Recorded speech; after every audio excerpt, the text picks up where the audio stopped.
Assalamualaikum warahmatullahi wabarakatuh. Alhamdulillah wassalatu wassalamu ala Rasulillah.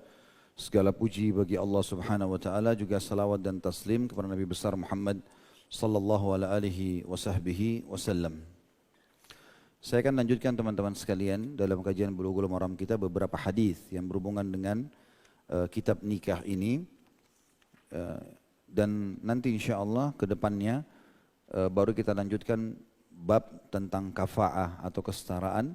Karena saya lihat pertanyaan cukup banyak masuk berhubungan dengan bab nikah ini, maka insyaallah saya hanya lengkapkan dulu sisa bahasan dari hadis yang lalu. Kita lanjutkan teman-teman sekalian di hadis 840. Benar enggak? Iya, 840 ya. Setelah sebelumnya kita membahas hadis 839, bagaimana kalau ada seorang anak gadis dinikahkan secara paksa oleh ayahnya tanpa meminta izinnya. Jadi antum punya seorang anak perempuan, antum lihat ada laki-laki baik, langsung antum nikahkan. Apa hak si anak gadis ini? Apakah dia mutlak harus terima sebagai bentuk bakti sama ayahnya, atau dia punya pilihan? Maka jawabannya ada hadis 839 yang lalu. Itu terakhir kita bahas. Artinya di sini secara hukum syar'i dia punya hak untuk khiyar. Dia punya hak untuk memilih pernikahan dilanjutkan atau tidak. Dan kalaupun dia mengatakan tidak, maka tidak masuk dalam durhaka pada orang tua. Walaupun di sini pernikahan yang dilakukan oleh wali perempuan, dia nikahkan anak perempuannya tanpa izinnya, ini sah. Dianggap sah pernikahan dalam Islam. Karena terbukti kalau anak perempuan ini terima, maka berarti dianggap sah. Bisa ditangkap ya? Baik, hadisnya tadi saya ulangi 839 dulu dari Ibnu Abbas radhiyallahu anhuma, anna jariyatan bikran atatin nabiyya sallallahu alaihi wasallam fadzakarat anna abaha zawwajaha wa hiya kariha fa khayyaraha Rasulullah sallallahu alaihi wasallam. Bahwasanya ada seorang gadis remaja datang kepada Nabi SAW lalu menjelaskan bahwa ayahnya telah menikahkannya, padahal dia tidak suka. Jadi ayahnya menikahkan tanpa izin si anak gadis ini.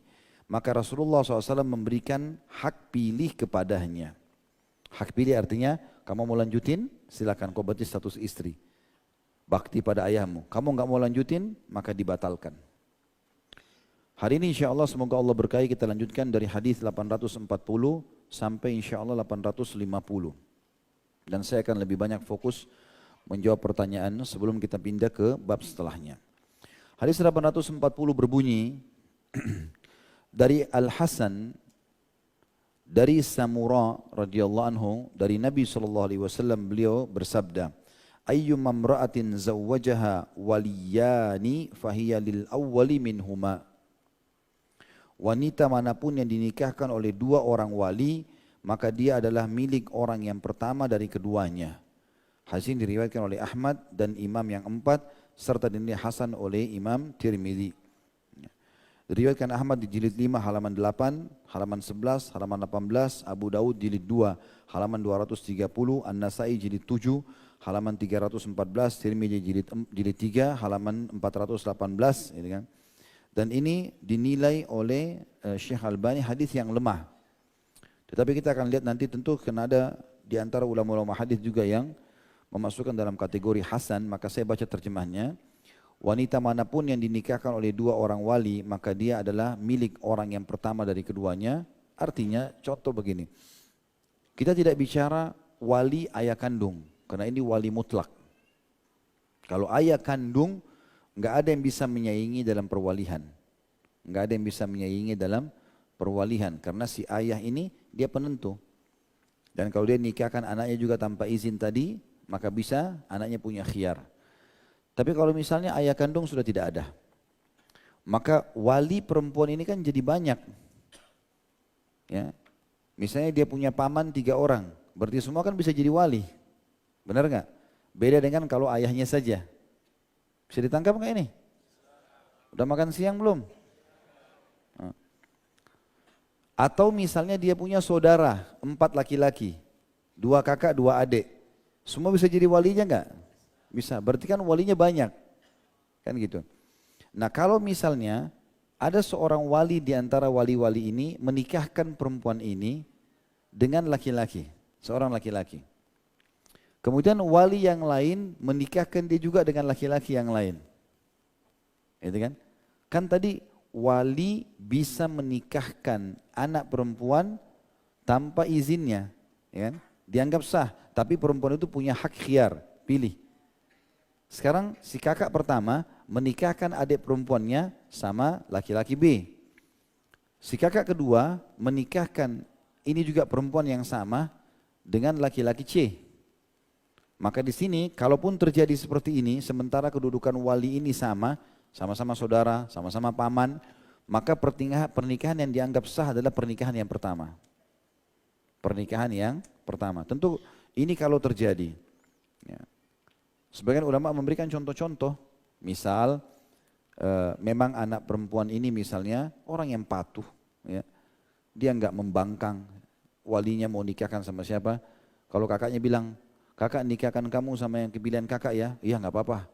Kakak pertama, kakak kedua juga bilang, Dik nanti kalau kakak nikahkan kamu sama laki-laki yang bilang kakak, ya enggak apa-apa. Dia niatnya sebenarnya bukan mau bukan mau punya dua suami, tapi dia memberikan wewenang kepada walinya, silahkan. Ternyata ini lihat ada temannya yang baik, dia langsung nikahkan sama anak adiknya tanpa bilang sama adiknya lagi, saya nikahkan kamu sama adik saya fulan, fulanan, dan mas kawin kamu apa? Ini. Datang dua saksi, sah pernikahan. Ternyata kasus yang sama terjadi pada kakak yang kedua. Dia nikahkan juga sama temannya. Baik itu karena persaingan di antara dua kakak atau ketidaktahuan satu sama yang lain. Ini nikahkan, ini juga tidak, ini juga nikahkan. Maka tetap yang dianggap pernikahan sah adalah pernikahan yang pertama. Dan di sini juga tetap berlaku hadis 839. Kalau dia perawan, kemudian tidak dikatakan lagi, hari ini saya akan nikahkan kamu sama fulan ya. Dia tidak bilang gitu, cuma global saja. Dia minta izinnya, dia mengatakan kalau kakak punya pilihan kakak nikahkan ya. Berarti si perempuan sebelum digauli punya hak. Ditanya dulu, pernikahan ini mau atau enggak? Atau dia bilang, saya tidak suka seperti hadis 839. Maka berarti boleh dilanjutkan, boleh dibatalkan.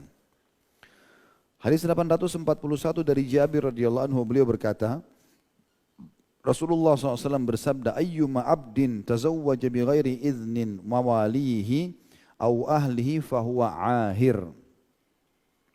Hadis ini riwayat Ahmad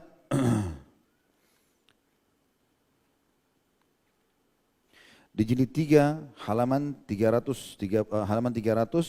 dan lafaz ini miliknya Abu Daud di jilid 2 halaman 228, Tirmidzi jilid 3 halaman 419 dan 420 dan dihasankan oleh Syekh Albani. Terjemahannya, budak manapun yang menikah tanpa seizin tuannya atau keluarganya maka dia adalah pezina. Ini tentu pindah kepada hukum perbudakan. Karena budak itu milik tuannya selama dia belum dibebaskan.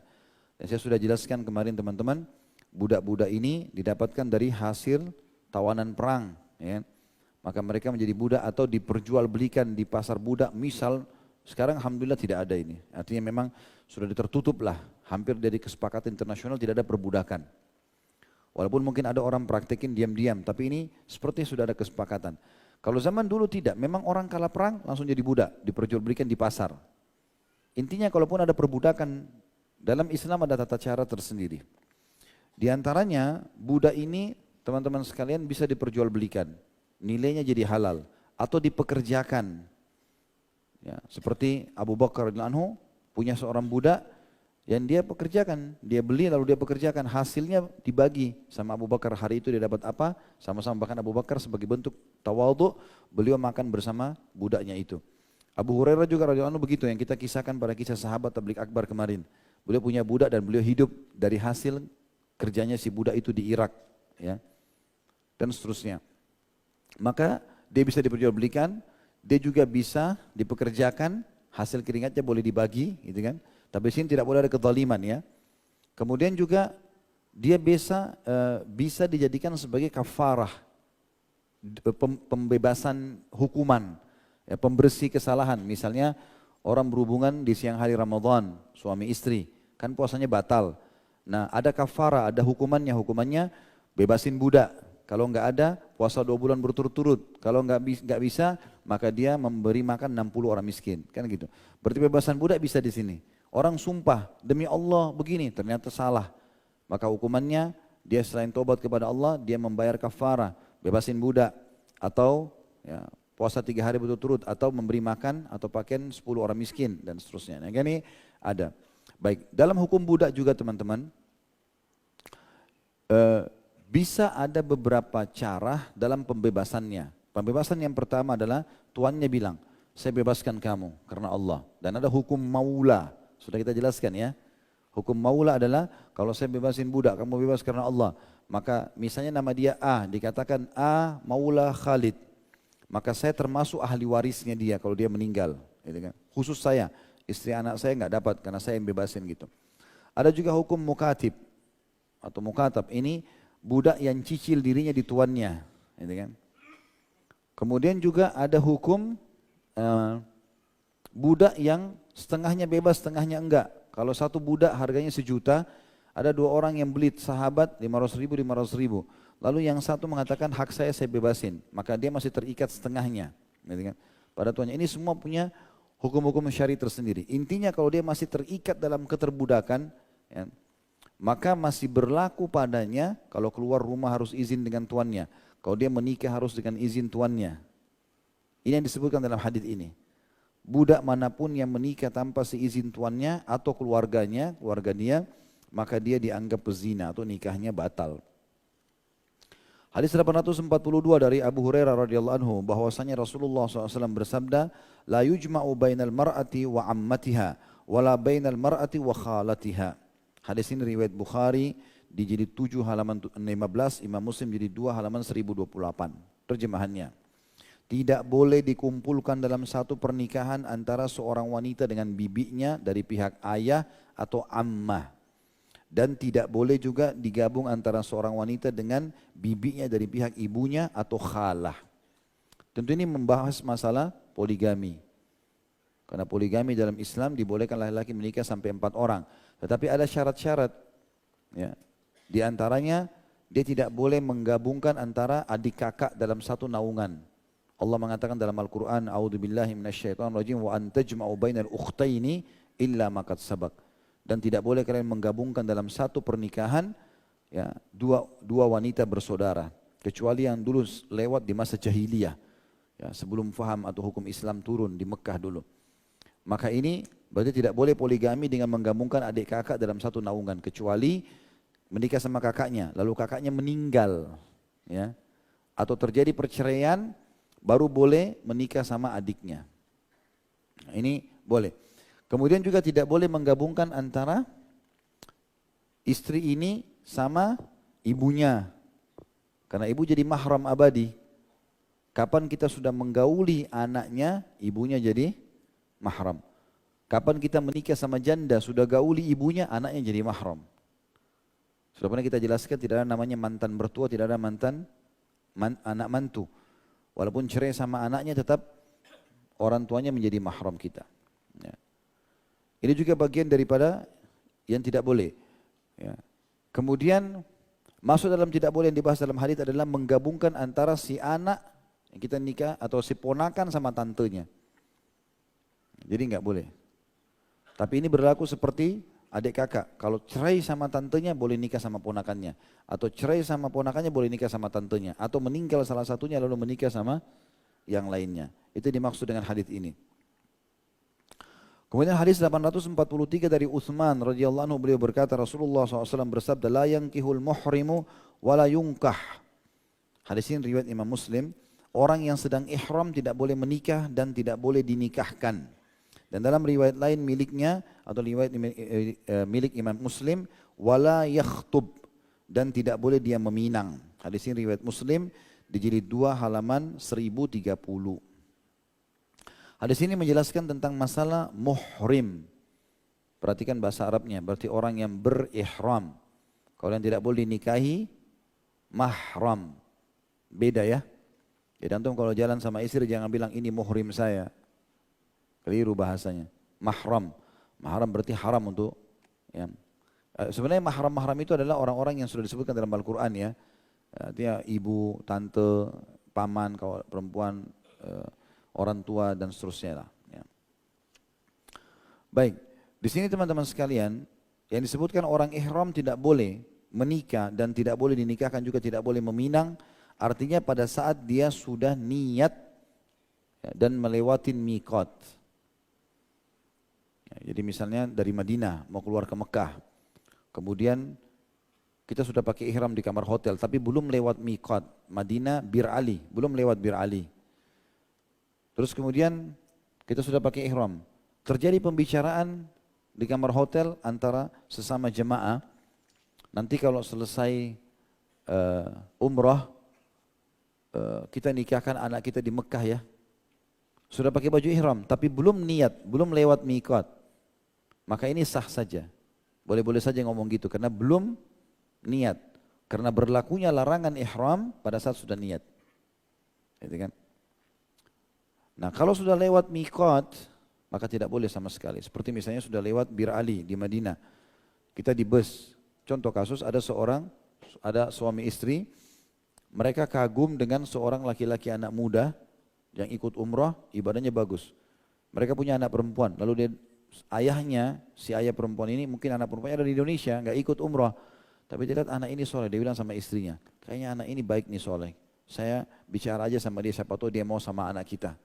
Lalu dia pindah ke kursinya, anak muda yang bujang tadi, lalu dia bilang, nah nanti kalau pulang umrah, kamu saya nikahkan sama anak saya ya. Ini kan seperti orang meminta, meminang ya.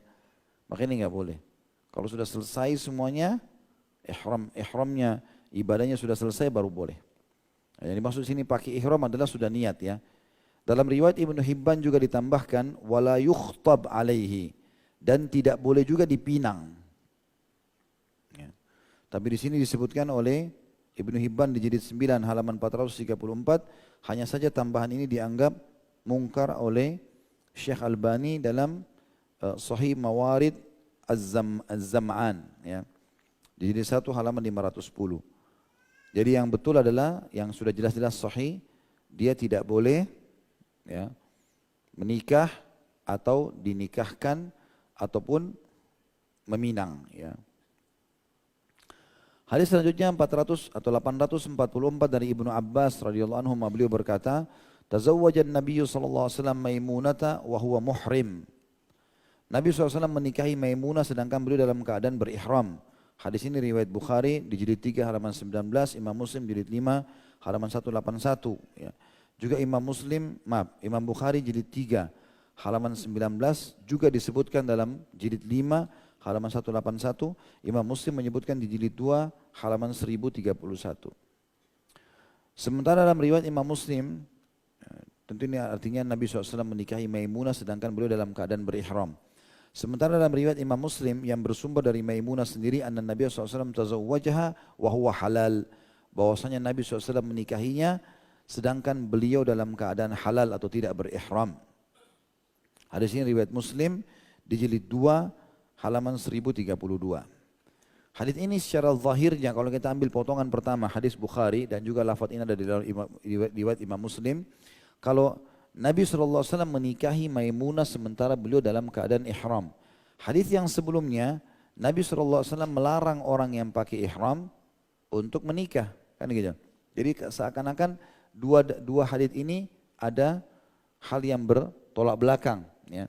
Tapi sebagian ulama sudah menjelaskan.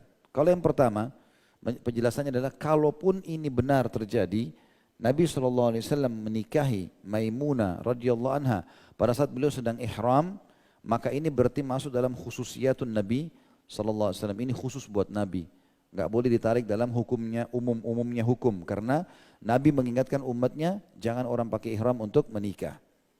Kalaupun beliau melakukan itu, berarti memang ini ada pengkhususan dari Allah Subhanahu Wa Taala. Seperti kasus poligami buat umat Islam maksimal 4 buat laki-laki. Tapi Nabi SAW menikah lebih dari 4. Karena itu adalah khususiyatun Nabi SAW, itu Allah khususkan buat beliau. Ya, sama dengan puasa wisal, puasa yang berlanjut sampai 2 hari baru buka puasa. Ini khusus untuk Nabi SAW.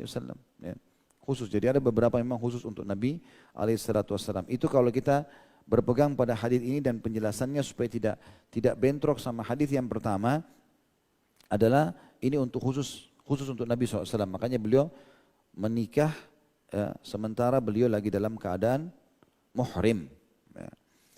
Makna yang lain kata para ulama adalah yang dimaksud di sini Nabi SAW menikahi Maimunah sementara beliau belum membuka ihram, tetapi sudah selesai ibadahnya. Cuma masih dalam keadaan ihram. Jadi sudah selesai umroh atau haji, sudah selesai semuanya, udah tahallul, udah selesai, udah nggak ada lagi ikatan sama ihram, tapi belum ganti ihram ke baju biasa. Lalu Nabi SAW menikahi Maimunah. Dan ini makna yang kedua, relevannya sama riwayat yang kedua tadi, riwayat Imam Muslim yang di bawah. Makanya Maimunah sendiri berkata, Rasulullah SAW, Nabi SAW menikahiku sementara beliau dalam keadaan halal. Halal artinya di sini terjemahnya tidak sedang ihram. Tapi bisa dikonekkan di sini adalah waktu Nabi SAW sudah tidak lagi kena larangan ihram. Nah, jadi dengan cara seperti ini, pemahaman ini maka sudah konek antara dua buah hadis. Jadi walaupun Nabi SAW melarang umatnya untuk menikah sementara mereka ihram, ya, kalaupun Nabi SAW melakukan maka itu pertama bisa jadi khusus buat beliau. Dan ini berarti bukan pelanggaran karena Allah turunkan wahyu. Atau memang beliau menikahi Maimunah, sudah selesai ibadah umroh atau hajinya, ya, sementara sudah halal dia semestinya kan gitu, cuma belum ganti baju ihram. Mirip misalnya antum teman-teman lagi ke Mekah, masuk dari Madinah ke Mekah, lalu antum umroh, selesai umroh semuanya, udah selesai tawaf, sa'i, udah tahallul, udah cukur, terus pulang ke kamar hotel. Lalu kemudian antum belum mandi, belum apa, tidak ganti baju, pakai ihram tidur. Bolehkah hukumnya tidur pakai ihram? Boleh saja. Antum sudah selesai umroh sebenarnya, cuma ihramnya belum antum buka. Boleh enggak dengan pakai baju ihram sudah selesai semuanya, udah makan, jalan-jalan, tidak ada masalah. Ya, seperti itulah. Hadis 845 dari Uqbah bin Amir radhiyallahu anhu, beliau berkata, Rasulullah SAW bersabda, Inna ahaqqa syuruti an yuwaffa bihi mastahlaltum bihil furuj. Hadis ini riwayat Bukhari, disebutkan di jilid 7 halaman 26 dan Imam Muslim jilid 2 halaman 1036. Sesungguhnya syarat yang paling berhak dipenuhi adalah sesuatu yang dengannya kalian menghalalkan kemaluan. Maksudnya pernikahan. Jadi kalau ada syarat-syarat teman-teman jangan mudah untuk diiyakan, fikirkan baik-baik. Misalnya, saya mau menikah sama kamu, misal seorang laki-laki bilang sama perempuan, saya mau menikah sama kamu tapi dengan syarat, ya, kamu harus berhenti kerja. Itu permintaan yang bagus supaya istrinya fokus di rumah. Tapi kalau perempuan mengatakan, iya, dia terima syarat itu, maka dia wajib patuh. Nggak boleh lagi dia setelah menikah tetap kerja. Karena dia terima syaratnya. Saya kasih syarat kamu menikah dengan saya, tapi kamu ikut dengan saya di kota yang saya kerja. Gitu kan? Kalau dia memang tidak bisa, dia punya keterkaitan dengan pekerjaan misalnya, orang tuanya lagi sakit, dia bilang dari awal, maaf saya nggak bisa untuk itu. Kalau orang tua saya sudah sembuh baru saya bisa ikut. Maka terjadi kesepakatan, karena kesepakatan ini penting sekali. Dalam hadis yang lain kata Nabi SAW, al-mu'minu ala syurutim. Orang mukmin sesuai dengan kesepakatan atau syarat yang disepakati. Bisa juga maknanya di sini teman-teman yang dimaksud dengan syurut atau syarat pernikahan yang ada. Itu yang paling wajib untuk dipatuhi tentang masalah hak-hak dan kewajiban. Hak-hak dan kewajiban. Karena memang orang kalau mengkalikan kewajiban maka diingatkan tidak mau, tentu saja dia punya hak, seorang suami punya hak menceraikan, seorang istri punya hak untuk mengajukan khulu, ya, menarik haknya si suami.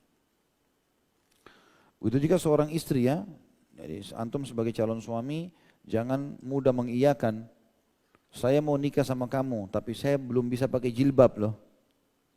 Oh ya nggak apa-apa, apalagi nggak ada batas waktu. Jadi memang dia nggak mau pakai jilbab, 10 tahun pun nikah sama antum nggak mau pakai jilbab. Itu walaupun itu syarat maksiat kepada Allah, tapi antum iyahkan. Dia memang belum pakai jilbab sebelumnya, jangan main iyahkan. Saya mau nikah tapi dengan syarat saya mau tinggal sama ibu saya. Terus kita niat, nggak apa-apa deh nanti setelah nikah baru saya rayu dia. Antum sudah iyahkan dari awal. Jadi jangan sembarangan ini ya, nggak boleh sembarangan. Sama juga dengan ada orang sekarang supaya suaminya nggak poligami dari pertama. sebelum akad nikah, syaratnya kamu nggak boleh nikah lagi. Ya. Syarat itu boleh atau enggak? Imam Abu Hanifah dalam satu riwayat membolehkan. Ya. Tetapi permasalahannya adalah kalau si laki-laki mengatakan baiklah saya tidak akan nikah lagi, berarti dia terima syarat loh. Dia tidak boleh menikah. Ya. Kecuali tentu dengan melalui si pemilik syarat, si istrinya mengatakan ya nggak apa-apa nikah aja, baru bisa. Makanya jangan tutup. Ya. Jangan tutup pintu itu. Saya mau nikah tapi nggak boleh poligami ya. Oh saya nggak tahu soal itu. Itu urusan nanti saya nggak tahu. Nikah sekarang. Walaupun saya sekarang tidak ada niat untuk itu. Karena kalau tidak kan antum terikat. Ya kan? Masalahnya keterkaitan hukum ini. Makanya Nabi SAW mengatakan syarat yang menghalalkan kemaluan itu adalah syarat yang paling wajib untuk dipenuhi.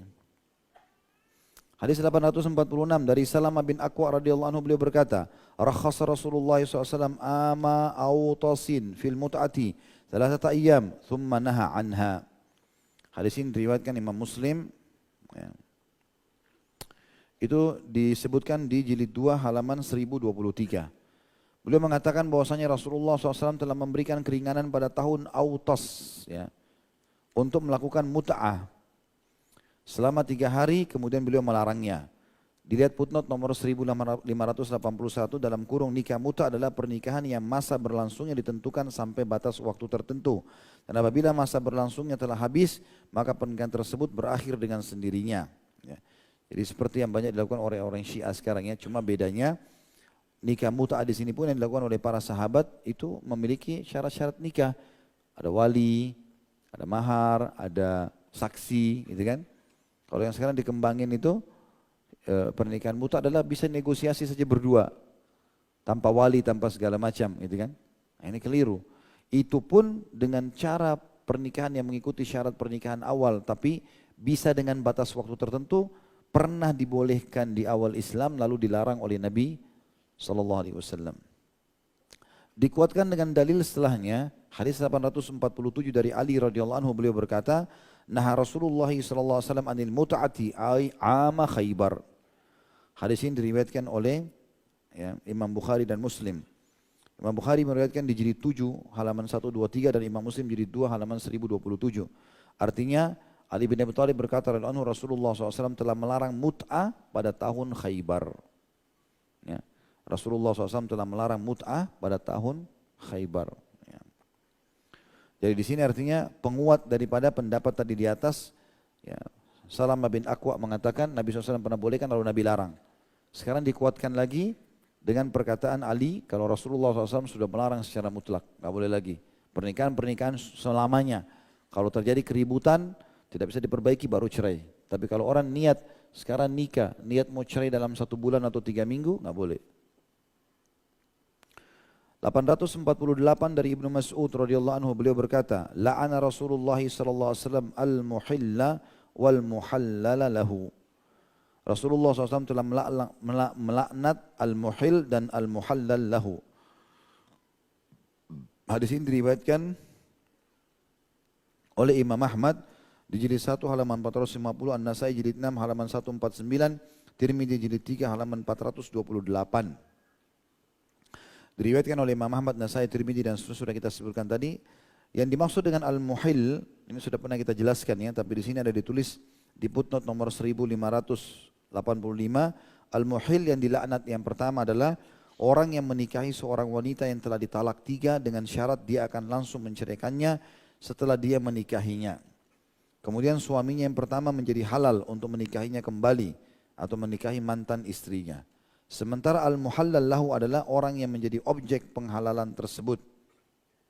Ya, jadi kalau ada orang ceraikan istrinya, saya ceraikan kamu 1 kali, masih boleh kembali. Dan kalau dalam masa iddah 3 kali masa haid, mereka boleh kembali tanpa akad nikah. Lewat masa iddah mereka harus menikah baru dengan syarat-syaratnya. Dia ucapkan lagi misalnya berapa waktu kemudian, cerai yang kedua masih bisa kembali, namanya tolak raj'i. Cerai yang ketiga nggak boleh lagi kembali.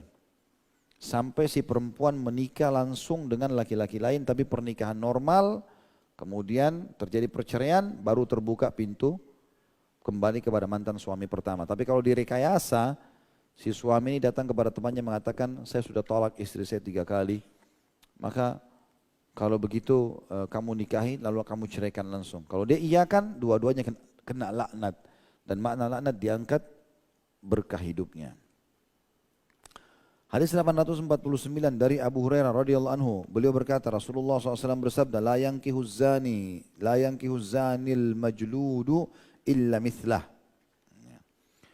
Pezina yang dicambuk tidak boleh menikah kecuali dengan yang semisalnya. Diriwayatkan oleh Imam Ahmad dan Abu Daud, sedangkan para perawinya thiqat, ya, terpercaya. Hadis ini diriwayatkan oleh Ahmad jilid 2 halaman 324, Abu Daud jilid 2 halaman 221. Yang dimaksud di sini teman-teman, pezina yang dicambuk tidak boleh menikah kecuali dengan yang semisalnya. Ini sebagian ulama memberikan ta'liq atau gambaran kalau ini terjadi pada orang yang tidak taubat. Ya. Kalau orang pernah berzina, lalu dia dicambuk dan dia sudah taubat nasuha, maka itu berbeda. Hukumnya dia kembali bersih. Walaupun dia pernah dicambuk, maka dia boleh menikah sekarang sama perempuan yang bukan pezina. Laki-laki yang bukan pezina. Tapi kalau dia dicambuk dengan cara paksa, karena kepergok, lalu dia dicambuk, dia tidak merasa menyesal, dia tidak bertaubat, maka ini enggak boleh dinikahi oleh orang-orang beriman. Ini dinikahi oleh orang yang semisal dengan dia. Ya, sebagaimana Allah SWT menjelaskan, kalau pezina laki-laki dinikahi oleh pezina perempuan, pezina juga, atau laki-laki atau perempuan musyrikah, dan perempuan musyrik, perempuan pezina tidak boleh dinikahi kecuali oleh laki-laki pezina atau laki-laki musyrik, dan diharamkan itu bagi orang-orang beriman. Ya, jadi kalau dia belum taubat nggak boleh sama sekali. Antum jangan jadi pahlawan kesiangan. Ya. Datang kepada naudzubillah perempuan pelacur, kamu taubat saja, kamu saya nikahi, yang penting kamu mau taubat. Nggak bisa. Dia betul-betul taubat nasuha, ya, dan betul-betul dia meninggalkan itu, dia tidak berzina lagi, maka berarti dia sudah bisa bersih dengan taubatnya, baru antum boleh nikahi. Hadis terakhir 850 dalam bab kita atau kitab kita ini, dari Aisyah radhiyallahu anha, beliau berkata, "Tallaqa rajulun imra'atahu thalathan, fatazawwajaha rajul, thumma tallaqaha qabla an yadkhula biha." فأراد زوجها الأول أن يتزوجها فسئل رسول الله صلى الله عليه وسلم عن ذلك فقال لا حتى يذوق الآخر عن أسيلتها ما ذاك الأول. Hadis ini riwayat Bukhari di jilid 7 halaman 55 dan Imam Muslim jilid 2 halaman 1057. Artinya Aisyah berkata radhiyallahu anha, ada seseorang laki-laki yang pernah mentalak istrinya 3 kali. Ini di zaman hidupnya Nabi SAW. Lalu seorang laki-laki lain menikahinya. Karena sudah dicerai 3, akhirnya dia nikah sama laki-laki lain nih perempuan. Kemudian ternyata laki-laki yang sekarang mentalak istrinya yang baru dia nikahi tadi sebelum menggaulinya. Jadi perempuan ini sudah 2 kali menghadapi perceraian. Tapi dengan suami pertama 3 kali cerai. Suami kedua belum disentuh, masih baru malam pertama, udah langsung diceraikan. Maka mantan suami yang pertama ingin menikahinya lagi.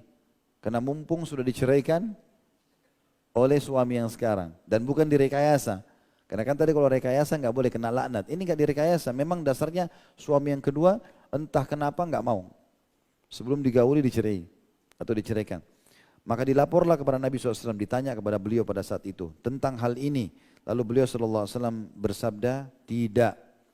Hingga suami yang kedua merasakan sebagian dari madunya sebagaimana dirasakan oleh mantan suaminya yang pertama. Sebenarnya makna daripada usailatiha maksudnya dia merasakan biologisnya. Ya. Jadi kalau ternyata perempuan ini sudah dicerai 3 kali oleh suaminya, maka tidak boleh kembali kecuali sudah nikah sama laki-laki lain tapi pernikahan normal. Ya. Dan kalau terjadi perceraian normal juga baru bisa kembali. Variabel baru bisa kembali, bukan harus kembali. Boleh kembali gitu kan. Tapi ada satu hukum lagi di sini. Ternyata kayak kasus ini sudah diceraikan 3 kali oleh suami pertama. Lalu dia nikah sama suami kedua, belum sempat biologis, udah diceraikan. Ternyata ini masih belum boleh menghalalkan kembali ke mantan suami. Karena pernikahannya harus biologis. Walaupun dia biologis sekali saja sama suaminya yang kedua, ya, kemudian diceraikan, baru bisa kembali di sini. Ya, jadi ini juga hukum syar'i. Makanya teman-teman, jangan pernah bermain-main tentang masalah cerai. Ada seorang ikhwah pernah datang kepada saya lalu mengatakan, Ustaz, saya ceraikan istri saya begini dan begitu. Kebetulan saya lagi duduk dengan seorang syekh, Beliau dosen di Ummul Qura. Kemudian saya bilang mumpung ada syekh, coba tanya aja gitu. Nah, kita tanya, saya bilang syekh ini orang dia ucapkan cerai pada istrinya gitu kan. Bagaimana hukumnya? Apalagi dia mengucapkan berulang kali. Tentu saja jawaban syekh kalau dia mengucapkan walaupun berulang kali kalau emosi tidak dianggap sah, gitu kan? Atau dalam keadaan tidak sadar, mabuk, ya, atau apalah ya keadaan seperti ini. Atau dia langsung menggabungkan cerai 3 sekaligus. Ya. Setelah itu intinya setelah jelaskan hukum lalu beliau mengatakan, dia bilang nasihati dia Khalid, terjemahkan, suruh nasihatin akhi ini. Kebetulan dia tidak bisa bahasa Arab. Saya bilang baiklah. Dia bilang sama dia, hati-hati dengan kalimat cerai, jangan main-main. Karena itu masalah halal atau haramnya kemaluan istri antum. Tak boleh main-main teman-teman. Karena ada hadis Nabi SAW, janganlah seseorang di antara kalian mencaci maki istrinya lalu menceraikannya, kemudian di malam hari dia menggaulinya kembali. Jadi orang harus lebih bisa mengontrol gitu kan. Karena syaitan memang berusaha untuk memancing emosi. Para akhwat kita juga begitu, kita nasihatin semua muslimah. Bertakwa kepada Allah, jangan mudah memancing emosi suami. Karena syaitan memang sengaja ya. Sengaja untuk memancing itu. Karena ukhti ini ya, walaupun mengucapkan kalimat cerai 1000 kali ke suaminya, dia bilang saya ceraikan kamu sama suaminya, tidak akan jatuh cerai. Ya kan? Karena harus cerai tangan suami. Bagaimana caranya syaitan dipancing supaya istri memancing emosi suaminya. Gitu kan? Dengan kepancingnya emosi suami, maka suami akan mengucapkan cerai. Maka harus bertakwa kepada Allah SWT ini. Harus lapang dada. Siapa yang salah, dia meminta maaf dengan tulus dan berjanji tidak akan mengulanginya. Sambil berdoa kepada Allah SWT untuk Allah berkahi. Dan siapa yang benar memaafkan. Dan setiap kali teman-teman kita punya masalah dalam rumah tangga dan sudah selesai, sudah ditutup lah istilahnya ya, tidak boleh lagi antum ungkit-ungkit. Tak boleh lagi. Allah mengatakan dalam Al-Quran, askinuhunna min haitsu sakantum min wujudikum wa la tudarruhunna litudayyiqu alaihin. Tempat tinggalkanlah para istri di tempat tinggal yang kamu tinggali, di tempat yang layak, yang nyaman. Kau nyaman di mana? Istrimu juga ikut di situ. Dan jangan kalian mempersempit mereka, ya, sengaja mencari-cari kesalahan untuk ya menyusahkan mereka. Jadi kalau sudah berlalu, sudah salah, sudah minta maaf, ya sudah. Ya, tutuplah lembaran-lembaran itu, ya kemudian membuka lembaran baru. Allahu a'lam. Baik, begitu saja teman-teman sekalian. Subhanakallahumma bihamdika, asyhadu an la ilaha illa anta astaghfiruka wa atubu ilaik. Wassalamualaikum warahmatullahi wabarakatuh.